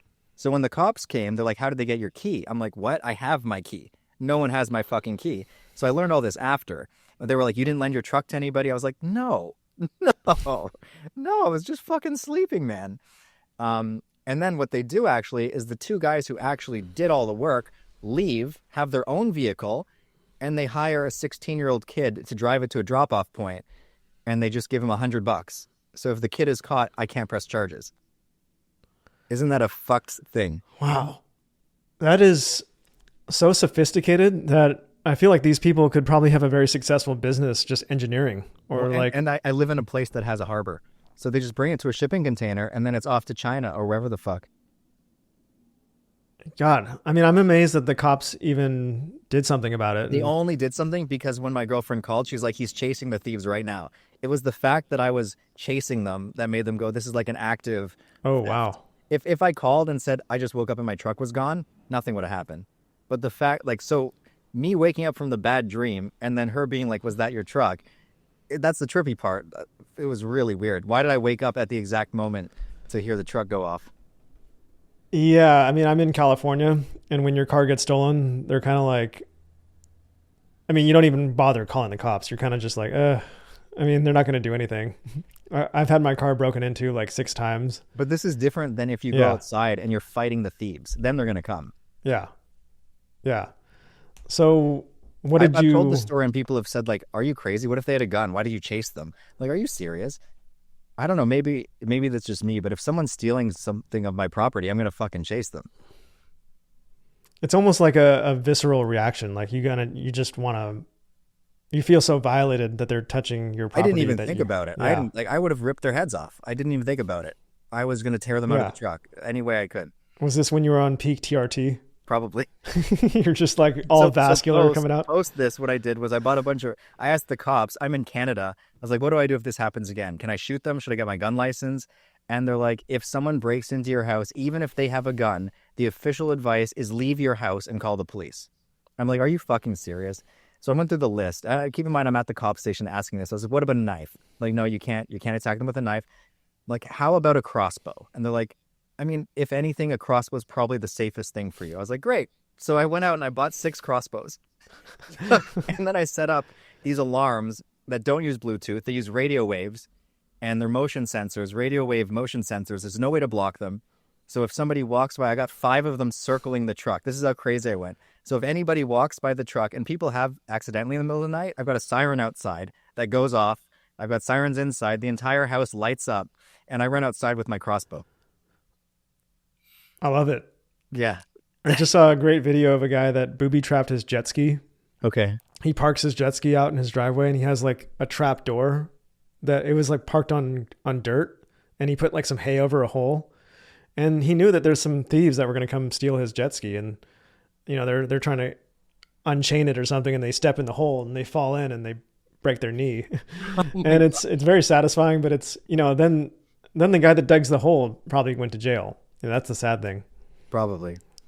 Yeah, Probably. I mean, that's the world we live in. But it is sad. Once you've had something like your brand new truck stolen, you have, it just, I don't know. That created a whole new paranoia in me. You honestly, it kind of damages you because now I'm always paranoid about people stealing my shit.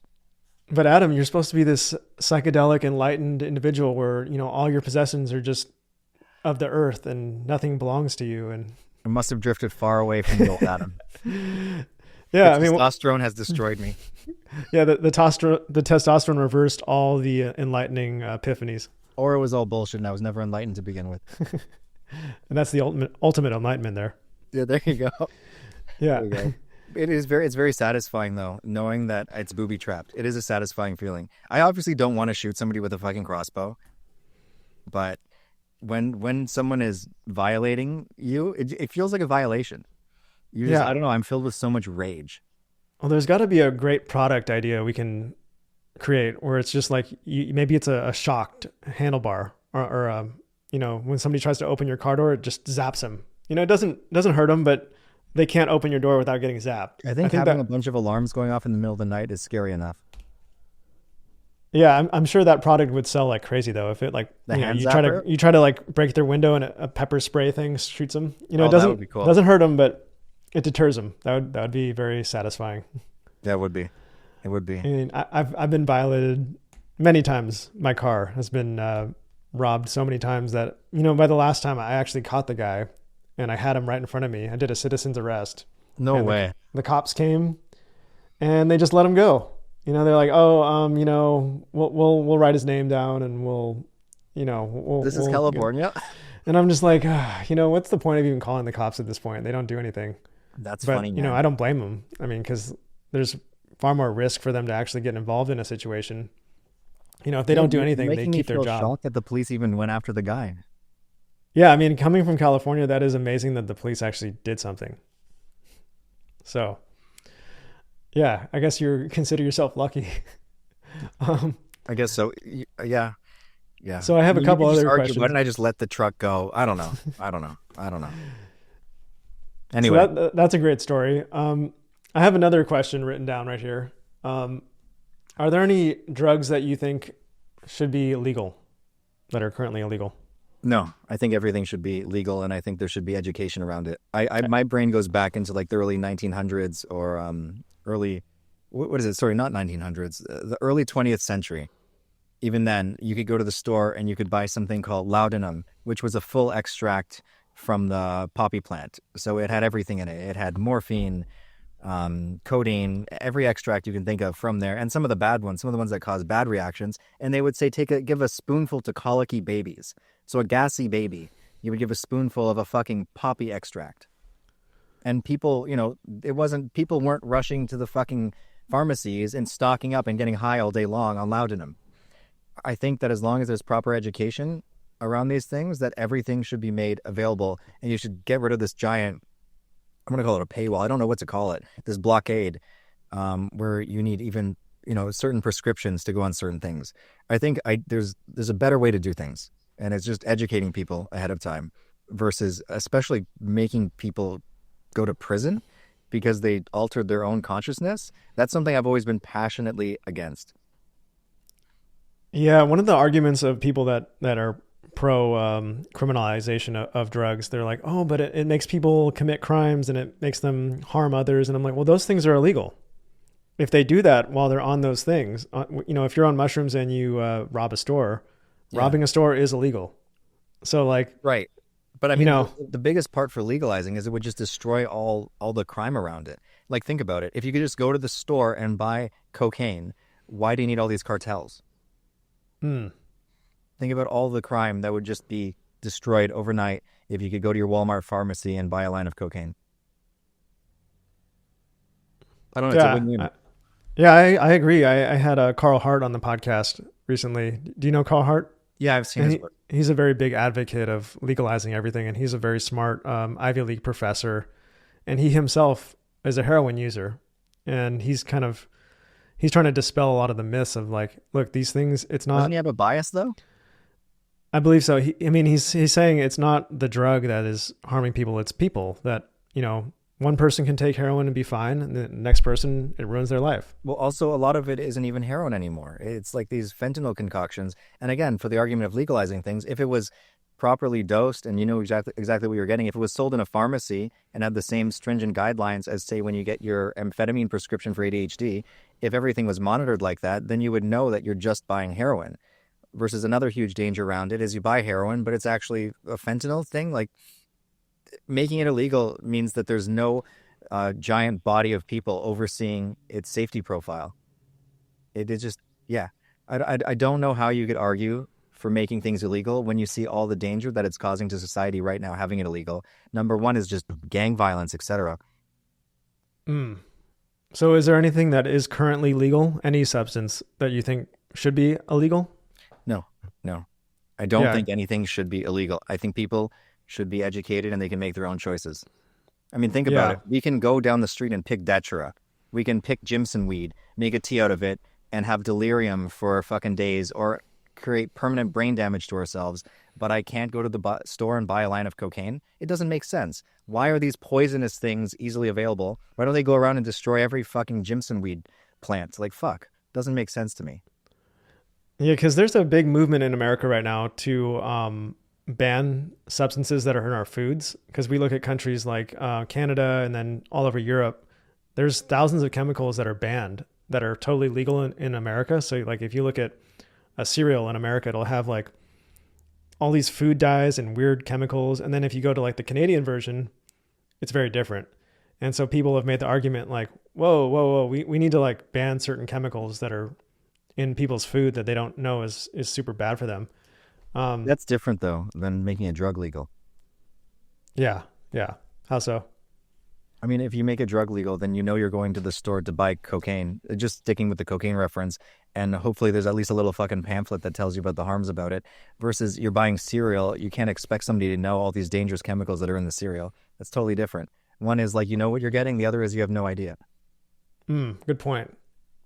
Yeah, I think every single person that's in prison right now for like a nonviolent drug offense should absolutely be released immediately. I mean, the keywords would be nonviolent. A lot of drug offenses, I think, that are especially related to cartels, et cetera, have the violent nature behind them.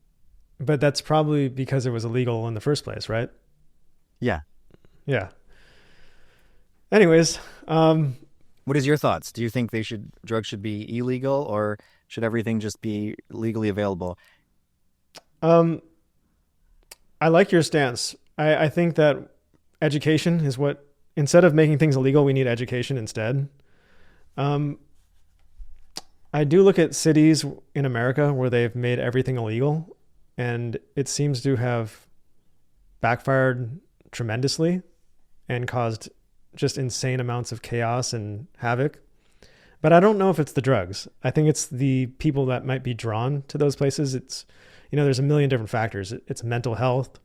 It's wealth disparity. It's the conditions of that city. So it's not necessarily the drug that's the problem, but in certain cases, it seems like handing out needles and fentanyl adds a lot of fuel to the fire in a not a good way. I can see that. And Yeah. these are people though who need rehabilitation. Like these are the types of people. Like, we're not talking about making it available in a store, right? Where you have to have money to go and buy it. Now we're talking about just handing out drugs to people who are already addicted in the first place. That's dangerous. I agree. Yeah, so it's a yeah, I'm not a fan of making things illegal. I'm not a fan of like censoring or banning things ever. Um but it seems like people are lacking self-control big time now. I think my camera's going to die soon. I have to check it. 1 second. Okay, yeah. I just don't want it to die mid-conversation. No. I'm going to run to the bathroom real quick. Yeah, sounds good. All right. This has been a really good conversation thus far. I got a few more questions for you. So, what are some lesser known drugs that you think that people should be aware of? I take notice of the words think people should be aware of. You mean things that I think would benefit people to take? Yeah, perhaps I didn't word that as best as I could. But you hear about things like ibogaine or 2CB or more obscure things. I feel like I'm the wrong person to ask because to me, what is very well known to someone else is lesser known. So I have to preface it with that because in my head, 2CB, everybody knows about 2CB. Oh, but, I barely know about it. I see. Yeah. I see. So I guess what are some of the lesser known drugs or psychedelics? Well, maybe we should start with the ones that are really well known. Like you got LSD, mushrooms, MDMA, cocaine, ketamine, cannabis. Those seem to be the main ones. And then there's... You don't think DMT lands in that main list after Joe Rogan? That's actually a good point. Yeah. Ayahuasca seems to be hard. I think a lot less people have done ayahuasca than mushrooms. Yeah. But it seems to be well known now. Yeah. Yeah, ayahuasca, it did creep its way up from obscurity into just the common lexicon. It's interesting how that happened. Yeah, but are there any like really obscure new things that you think that are going to emerge? Or my brain goes to DPT. There was the house, what do they call them? The Church of Light or something, and their main sacrament was DPT. But this isn't something that I think people should know about. I've never tried it. I have some.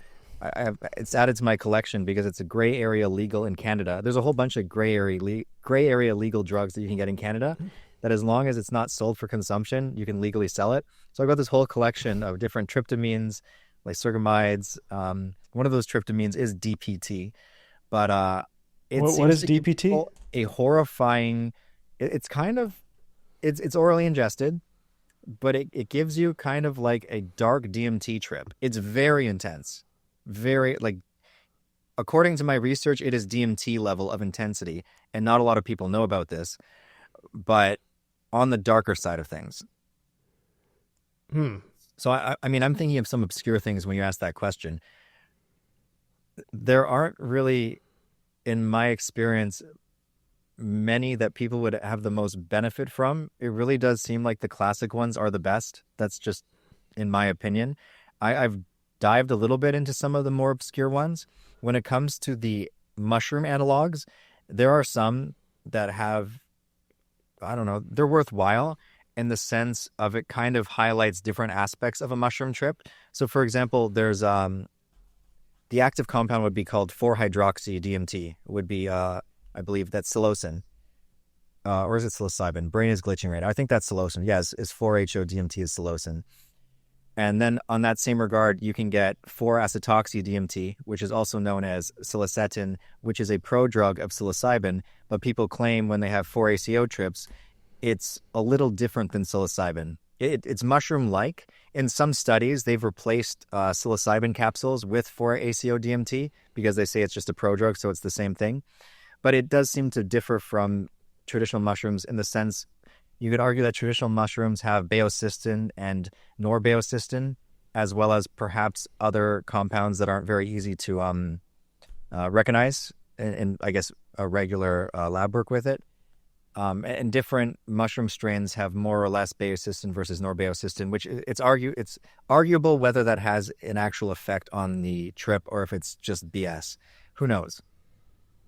So one of the ones that more people I think are now learning about, or at least they were like 5 years ago, is just 4-ACO DMT, which you can legally buy in Canada. For the longest time, you could just go online. I mean, probably for decades now, you could go online and buy 4-ACO DMT, and you could just say you were having a mushroom trip by taking that. But now mushrooms are much easier to get in Canada, so I'm not sure if as many people are turning to the 4-ACO area, but I've heard some horror stories of 4-ACO because it's potent in very small amounts, say 15 to 25 milligrams, and there seems to be a huge jump in just your overall trip when you go 15 to 25. It doesn't take much, and I don't know if you've eyeballed 25 milligrams.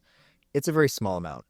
And if you don't have a very accurate scale, it can be really difficult to get these accurate numbers. So when you're dealing with substances that are that potent, people commonly take, say, 50 milligrams, which is going to be equivalent to, I don't know, 6+ grams of mushrooms, maybe more. And most people aren't ready for that kind of experience. Have you heard of 4-ACO DMT? I have not. Okay. Maybe it's just a Canada thing because it's easy to get here. But that's one that more people could be aware of. If you wanted to save yourself, I guess, again, it's arguable. Some people say it's identical to mushrooms. Some people say it's different. It depends on who you ask. But if you hate the taste of mushrooms, you could just put 20 milligrams of that in a little capsule and swallow it, and boom, easy mushroom trip. I mean, easy is relative too. I don't think any mushroom trip is easy. Anyway, what's another one? So I've done a number of videos with Fungi Academy, really good guys, and they have an amazing course. But one idea in the mushroom community is that like certain strains of mushrooms will give you certain types of experiences. And what he was saying is that's all nonsense. Like psilocybin is psilocybin, a cube is a cube. It doesn't, it's what matters is like the amount of potency in it or the amount of psilocybin in it. But it's really, it's like alcohol. You hear some people saying, oh my God, tequila makes me dance, or beer makes me want to just goof off. Like it's all alcohol at the end of the day. But wine does have tannins in it. And don't the tannins affect the experience that you have when drinking wine? Perhaps. I don't really drink, so I don't know. But yeah, I was wondering, I would love to get your take on like, do certain mushrooms produce like certain experiences, or is it all kind of just psilocybin? It's all the same ingredient at the end of the day. I think the most important aspect of mushrooms is obviously how potent they are. It is definitely more important than strain. So, I mean, if you had one strain that had a potency twice as much as another, that's going to account for the majority of the differences in your trip. I agree. I mean, there might be subtle differences. There might be some strains of mushroom that have other compounds in it that we aren't even aware of because we haven't properly tested them. I don't know. There's so many unknown factors here. But yeah, I would argue that with mushrooms, at least in my experience, and I'm not the most experienced, potency is the number one factor that's going to determine what kind of overall trip you're going to have, not the strain. Yeah, so I just watched, I think it was one of your most popular videos. It was where you got the brain mushroom that was supposed to be 4 times the potency of penis envy. And like, I love that video because it really built up and you're like, oh boy, this is going to be insane. And then you were kind of like, I think you were saying in that video, I'm not really feeling like tripping today. And then you didn't really get a trip, which, subverted expectations. I was thinking, oh man, he's in for it. And then you're like, it wasn't much. So even though it wasn't much of a trip, I found the video to be very entertaining and educational because I was like, oh, okay, I guess that so-called special mushroom wasn't so insane, I guess. Yeah. A lot of it is also marketing. Keep in mind, these are mushrooms that you can buy from an online dispensary. So it does them well to be like, this is the most potent one. They build it up, right? So I don't know how much of that is actually true. So how's your YouTube channel doing? Horrible. Really? Since I haven't been posting for a year, horrible. I think this month I was negative 1,000 subscribers. You still have like 3 million subscribers though, right? Most months I'm not negative, but it's not growing. It's negative because I posted that MDMA video and a lot of people didn't like it. So a lot of people unsubscribed after that video. I mean, by a lot, 1,000 in the grand scheme of things isn't really a lot. I'm just trying to paint a picture that my YouTube channel is not doing that great. And it's totally my fault. For almost 2 years now, I have not been posting consistently. So you can't expect a YouTube channel to grow when its creator has just been on a hiatus. Well, I think that's one of the brutal things about being a content creator is there's like this pressure to constantly be consistent. And if you take a break, you feel like you just fall off the cliff. And well, I mean, it does happen. I took a break, but you know what? There was a lot of leeway. Like for a while after taking a break, I was still making enough money off of it, say to support myself. It took about a year and a half of not posting consistently to get to the point where, okay, I really can't support myself off the money it's making. So it did give me a little space for a break. And by a little, I mean a year and a half by anyone's standards is a massive break. But I was going for like 10 years. I feel like sometimes you just hit burnout. And honestly, I was in burnout for way longer than I've ever admitted. Like I was in burnout mode and just pushing through it for so long that I straight up felt like I couldn't keep going. Like I had to just step out for a while. well, especially with your content, the style that you're doing, I can imagine it was very hard to keep up, like tripping on camera or doing some new thing True. on camera. Like that's True. But that's tough. now I'm in a horrible pit, man. Like total honesty, I can't even afford my rent. I'm selling shit every month just to make my rent. So I cannot take a break anymore. I have to get back to making videos. I mean, I'm sure there's like, I actually totally broke. So I really feel you on that. I can totally relate to what you're saying. Because I've been doing it for 9 years now, and I'm not burnt out, but I am noticing troubling trends. It used to get 50,000 subs a month, and I'm like, all right, and that was steady for like many, many years. And now the amount of subs you get is all going in the wrong direction. The views, the ad revenue, it's kind of hard to like keep, one of the most exciting things, some of them that releases the most dopamine is when you see progress towards a goal. Good. And the opposite of that is when you see, your efforts are kind of going in the wrong direction. It hurts. I know, I feel that pain, and I get that just from YouTube demonetizing things. It's like I said, I put so much effort in and then I can't even make money off it. That hurts. But I always feel like when one door closes, another one opens. And I think that there are like infinite opportunities for you. I mean, you could write a book, you could create products that help people trip properly, you could make your own music festival, you could there's a million things you could do. I think I need more optimism for sure. Because I agree. My brain, I get very narrow-minded and I'm very stubborn. And recently I've been trying to get out of my stubbornness. And it's like, I want to do things my way, and that's the only way. And I'm not open to suggestion otherwise. Or I am open, but it takes a really big hammer to crack this nut. And it's like, I want to stop being so stubborn because I'm seeing in real time how my stubbornness is negatively affecting me. Well, I think a lot of people come to your channel for you, not really for the drugs. So I could see you just talking about whatever, starting a podcast. You don't even need guests. I could see you just, here's my take on this, or like, here's my truck story. My truck story. I just have to get the ball rolling. I know once I get the ball rolling, it'll snowball, but just starting that fucking snowball for me has been really difficult. I had a lot of personal things happen 2 years ago, which really pushed me to needing a break. Separation from my kid's mom. It wasn't the emotional aspect of that. Like, that's hard, of course, but it's everything that comes with that, like lawyer fees and having to deal with court. And people who haven't been through something like that when there's kids involved don't understand how much it destroys you. And not only that, now you're paying someone out every month, and it really it was easy for me to dig myself into an emotional hole. And when I'm feeling that emotionally overwhelmed, I was just completely emotionally overwhelmed. It's impossible for me to get creative. I don't know how to get creative when every month, it felt like every month something new was just coming to take a bite out of me. So I kind of just gave up for a little while. So now I'm trying to build it back up. If I don't start posting videos again, I'm going to have to get an everyday job, basically, because I'm not making any money off the videos. So the only way for me to make any money is to make some videos. And I have kids and rent, so I cannot just stop being creative anymore. I have to somehow push through this. And yeah, I don't, do you have any advice on that? How do you push through a barrier where you feel like you can't create because there's so much in your life stopping you? Have you read The Alchemist? No. It's a really short, amazing book. I just did a video about it, and the lesson that I was writing about was that the reward for our work is not what we get, but who we become. So basically, I don't want to spoil the whole book for you, but The Alchemist is about this guy who goes on this crazy journey. He has to like fall on his face a million times. He has to nearly get killed and get robbed a bunch of times and go on this massive adventure to find treasure.